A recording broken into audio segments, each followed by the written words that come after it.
Earlier this week, a video was released which showed Austria's Vice-Chancellor conducting an unwisely amenable conversation with someone claiming to be connected to Russian money. In the video, shot on Ibiza in 2017, Heinz-Christian Strache of the ultra-conservative Freedom Party appeared to be offering government contracts for political favours. He has now resigned, and the Freedom Party has quit the government, plunging Austrian politics into crisis. It is an extremely weird scandal, indeed verging on inexplicable. If you are a remotely sensible politician, there is only one rational response to any suggestion by anyone with a Russian accent that a quantity of rubles might be on offer in return for certain surreptitious services rendered. That one sensible response is this: stand up, thank them for the drink, and declare as loudly and as clearly as possible in the direction of any lampshades or handbags that might be secreting cameras that you are absolutely not interested, not now, not ever. Not for the first time, angry populists have demonstrated themselves temperamentally unsuited to actual governance. Can Austria's Chancellor Sebastian Kurz survive this? And seeing as how he brought these dubious far-right yahoos into power, does he deserve to? This is the Foreign Desk. He tried to distance himself from this a little bit and tried to portray himself as having been a sort of transformed. But that, in fact, was not completely true. And Kurz took 1.5 years now to say that this is really enough. And he didn't do this voluntarily. I mean, this video just showed too much of the real face of his coalition partner. You don't have to dig very far to understand that Russian money permeates European politics in a really big way. Loads of Russian money makes its way into European parties through think tanks, through various kind of campaign pledges. There is a huge problem. He posed himself as somebody who suffered, who victimized himself for the nation, for the country. But this is, I'm sorry to say, nonsense, because it was him who built this coalition. It was also him who would have had so many possibilities and options to say something. Nobody told him to suffer. You're listening to The Foreign Desk with me, Andrew Mueller. On today's show, we'll take a detailed look at the scandal which has both upended and bewildered Austrian politics and ask if there is a lesson here for voters elsewhere in Europe considering supporting populist outsiders, like, for example, don't. But first, Alexei Korolyov, Monocle's correspondent in Vienna, outlines what has become known as Ibiza-Gate.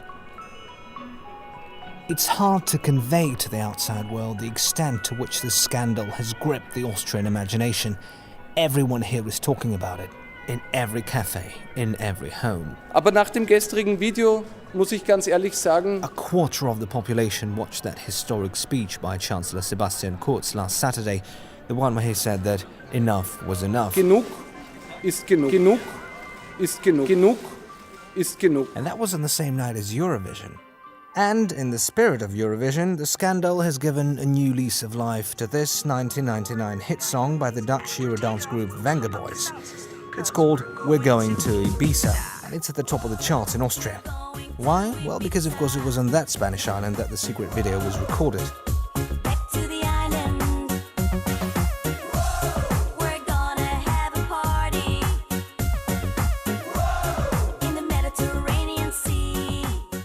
Seriously though, the video came as a complete bombshell.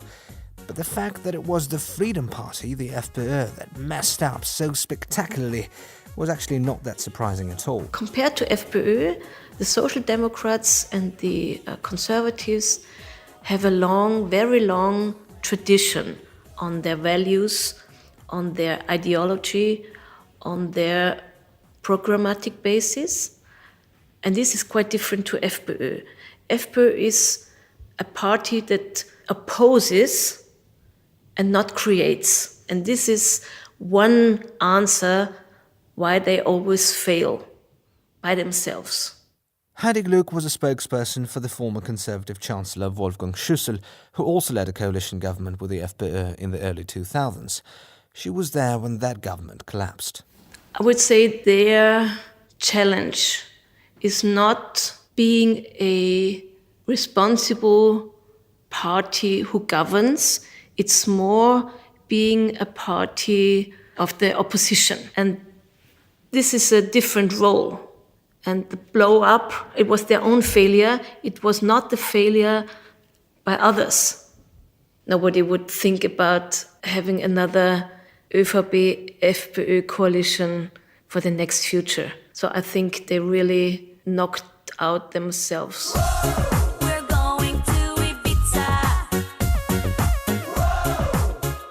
Back to the island. If the FPÖ is in trouble, then so is the ÖVP, the Conservatives. But things could go either way for them. It all depends on whether their leader, Chancellor Kurz, survives a no-confidence vote on Monday.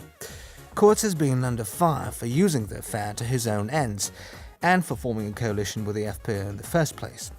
His public statements over the past week have also come in for some criticism. He posed himself as somebody who suffered, who victimized himself for the nation, for the country. But this is, I'm sorry to say, nonsense, because it was him who built this coalition. It was him. Barabra Toth is a reporter working for the Viennese weekly Der Falter, the only Austrian publication that was given access to the Strache video before it was released. She's written a biography of Kurz, and she's been watching his behavior and the public's reactions to it closely. And I think that Austrian people, they're beginning to scrutinize and to deconstruct what he's doing. Because it's easy now to say I'm the anchor and I will guarantee stability, but people are beginning to ask, well, who takes responsibility for this crisis? And that's him. So it's going to be not so easy for him to have the same run during the election like 2 years ago. Even if Sebastian Kurz loses the no-confidence vote on Monday, he'll remain the most popular politician in the country. But what does all this mean for the FPÖ? Are the Austrian far right going to slip from political infamy into political obscurity?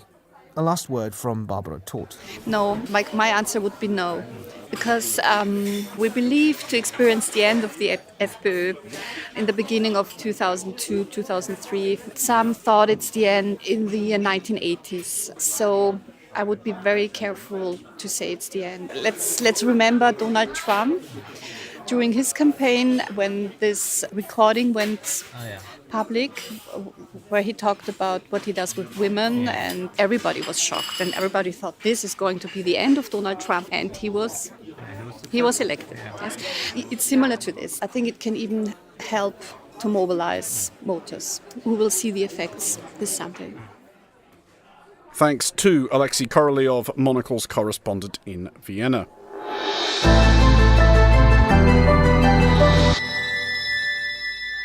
I'm joined now by Tessa Szyszkowitz and Nina Schick. Tessa is the UK correspondent for the Austrian weekly magazine Profil, and Nina Schick is a political commentator who has worked across Europe. Both join me in the studio here in London. Tessa, I think it's fair to say that the subject of Austrian politics doesn't come up very often in the non-Austrian world, but this is a pretty big deal, isn't it? It's a political earthquake. A week ago we were sitting in Vienna and we thought this far-right government would be in place maybe 4 to 8 years because Chancellor Sebastian Kurz was really successful. And it looked as if he would be able to pull the FPÖ, the far-right Freedom Party, along with him for quite a while.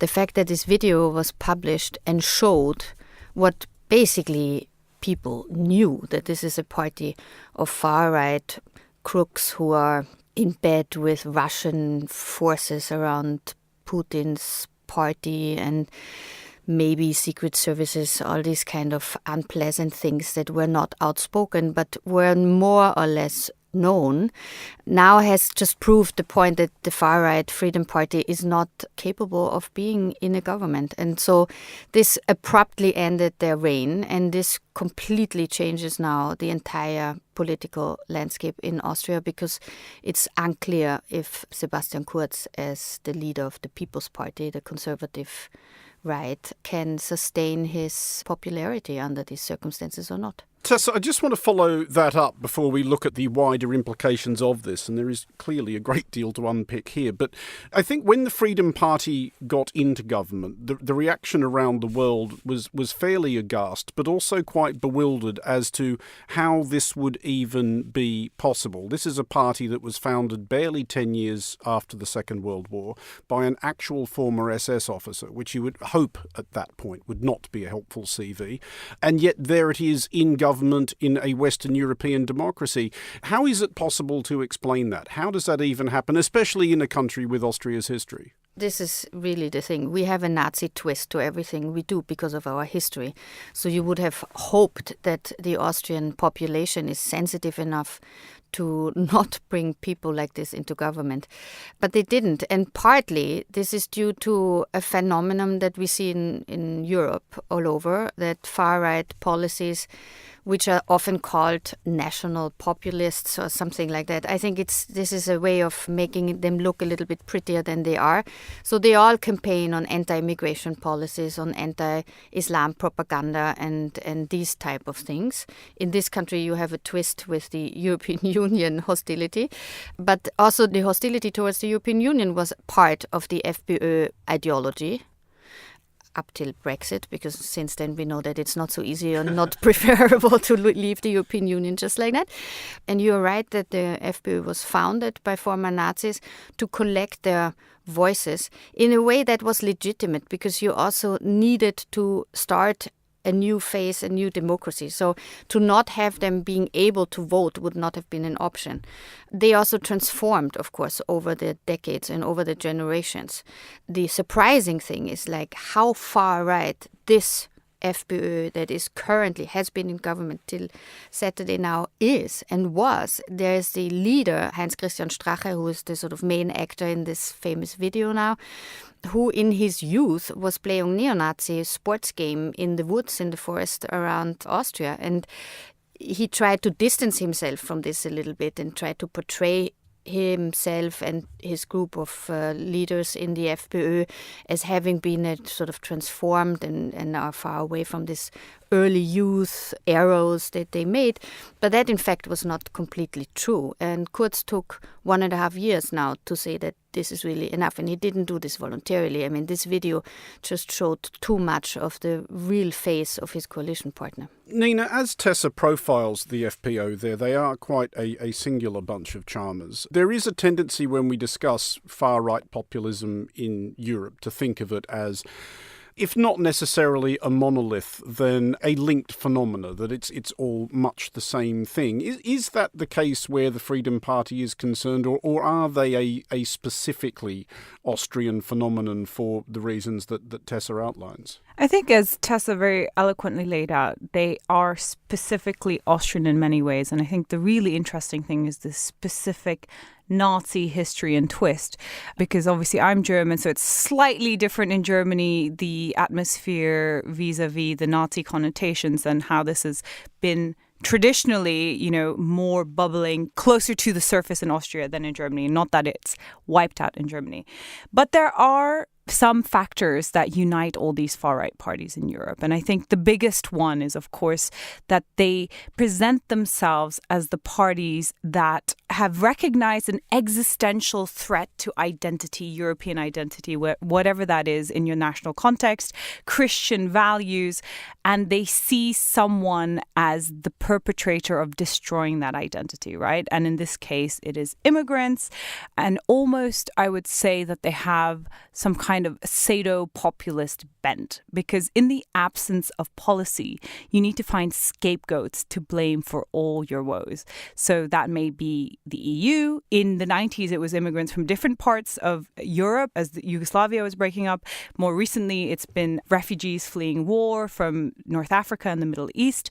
And so I think they are united in this existential battle for identity. And I think that fundamentally, what they do very, very well is that they present themselves as the real Democrats. They say that they are standing up for the people. And I think that that's something that all of these parties have in common. Tessa, we will come back to the Freedom Party and what this might mean for them and what they might do next. But I want to ask about Chancellor Sebastian Kurz. And it possibly seems like an idle question given what has unfolded in the last week or so and the fact that he does now face a confidence vote and an early election, and it may end up ushering him towards an extremely early retirement from frontline politics. But leaving aside the association with the Freedom Party, and again, I recognise that is a substantial caveat, how has he been doing? Well, he is extremely popular. And this is why we cannot be sure how this scandal plays out, because there are two schools of thought, and both are infused by wishful thinking. One is his critics, who say like he has been a part of this disastrous coalition and he has failed to do a successful thing, so he should go. The other part, and that might be the bigger part of the Austrian electorate, who brought him to power in the first place, is saying, okay, so he realized that you cannot govern with the FPÖ. The FPÖ is losing votes now. We will see now on Sunday in the European Union elections how they are doing.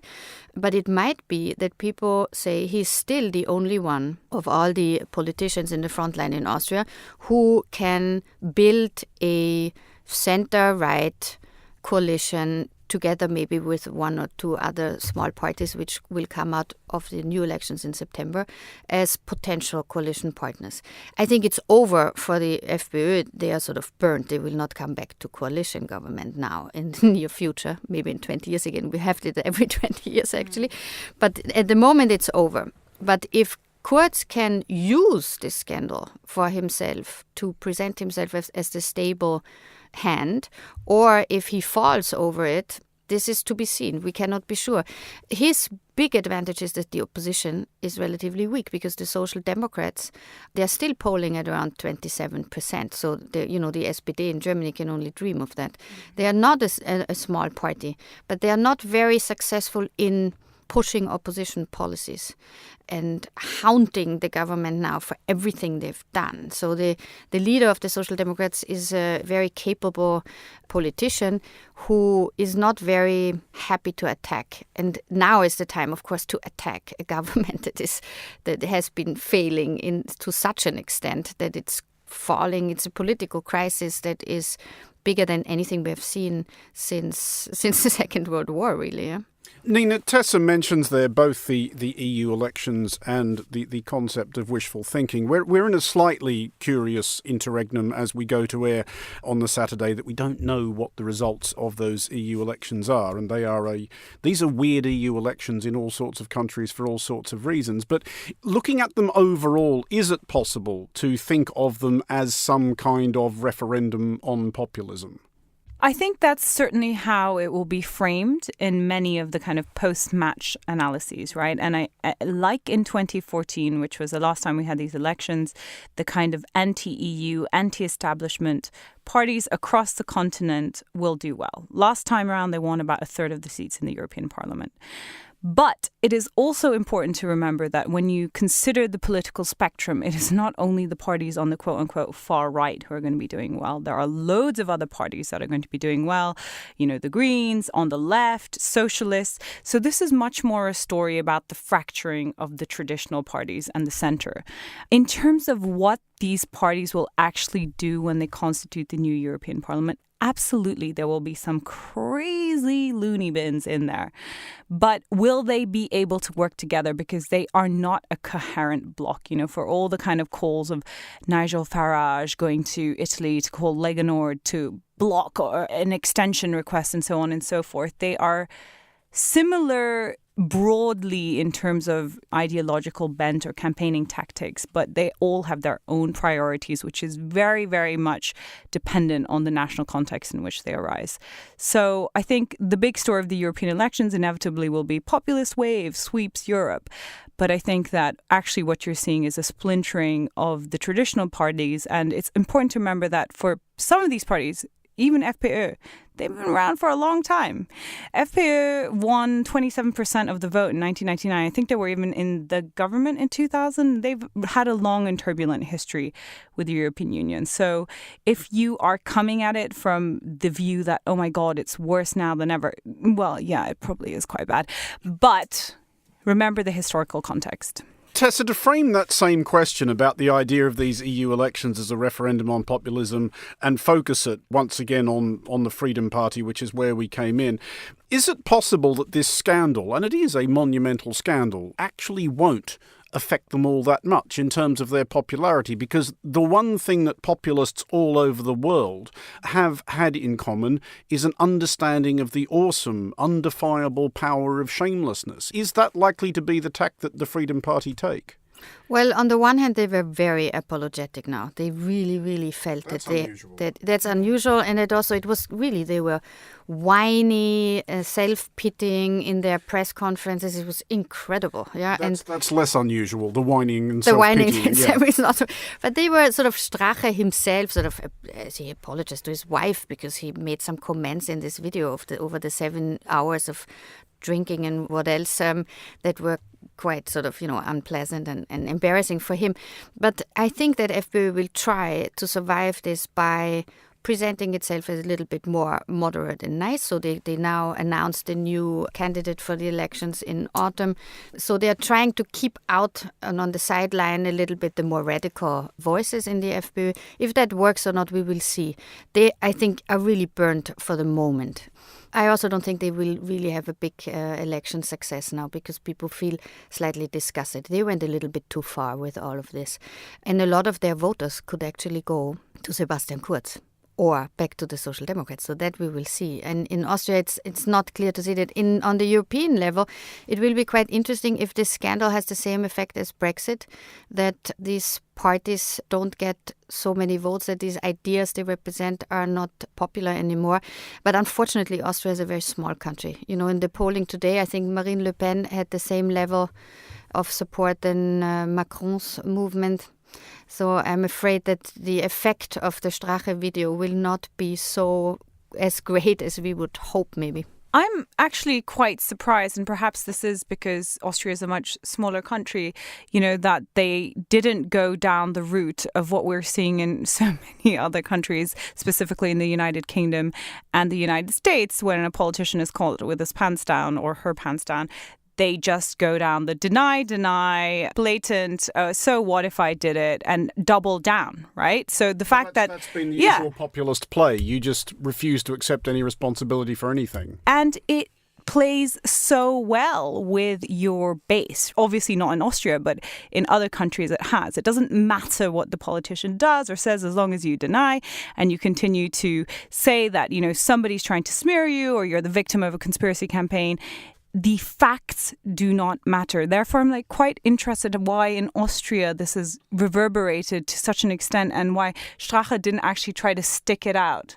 Well, it's really on a video how he tries to hand over state contracts. He offers state contracts. So there's still some decency in Austria. But no, I think you would have difficulties in other countries to really say, to a Russian oligarch, whatever, that she can buy into Austrian companies and media enterprises, and for doing that and helping the FPÖ to win elections, then get state contracts in infrastructure that are now going to, a free competition of tenders. I mean, it's incredible that he said something like that. There is a potentially, I think, wider point there, Nina, that ridiculous and scandalous though the video was, it did at the very least show elected politicians in a serious Western country definitely showing willing to take Russian money. Does that suggest that Russian money might actually be even more of a thing than we might already suspect it is? Oh, absolutely. I mean, you don't have to dig very far to understand that Russian money permeates European politics in a really big way, and not only through direct loans from Russian banks or deals with the Kremlin. I mean, the FPÖ actually even publicly had a 5-year agreement signed with the largest party in Russia. This wasn't like hush-hush under the, swept under the carpet. Loads of Russian money makes its way into European parties through think tanks, through various kind of campaign pledges. There is a huge problem, but it's important to point out that Russian meddling in European politics is not necessarily ideological in the sense that they only support far-right parties. Russia's strategy, and in Putin very clearly stated this when he pivoted in about 2012 after they had another a rigged election in Russia, and it became quite clear that Russia under Putin was not going to become a democracy, that he saw the EU as an existential threat and a direct threat to his own vision of a kind of Eurasian customs union. Therefore, anything that weakens the EU is in his long-term strategic interest, and this plays out in Europe by Russia sowing discord. So just as they fund parties of the far right, they're also known to have links to parties of the far left. I'm thinking about parties like Die Linke in Germany, Russian money, Russian influences all over European politics. But of course, you can't say that that's the reason why our politics is splintering. There is already something rotten there. They're pulling at the thread in the sweater. I want to go back to where we came in, Tessa, at the top of this show. Is it at all possible, do you think, that this scandal might have taught a plurality of Freedom Party voters in Austria something of a lesson? If you look at the Facebook pages of the FPÖ politicians who resigned now, you'll be astonished how much support they still have. I mean, the conspiracy theory that, I don't know, the Mossad planted this video, or foreign forces that are not as kind to us as the Russians. It might be Germans, it might be German comedians who were behind it in order to smear and badmouth the Freedom Party politicians. All these things are pretty out there. So I would hope that it has an effect of education, political education maybe, and to a certain extent it probably has, because there will be more and more information coming out. This is just the iceberg, the tip of the iceberg now, that we understand that Strache was just not walking away when he was offered non-clean money coming from Russia. He did not get up and leave at that point. He sat there for another few hours, and discussed actually how they could channel this money into Austria. So in that respect, I think there will be much more coming out, more stories over these last 18 months that happened in that government, and we will see how this will be looked at in the next few years. Let's hope that people understand the point that this type of party should not sit in government. Tessa Szyszkowitz and Nina Schick, thank you both very much for joining us.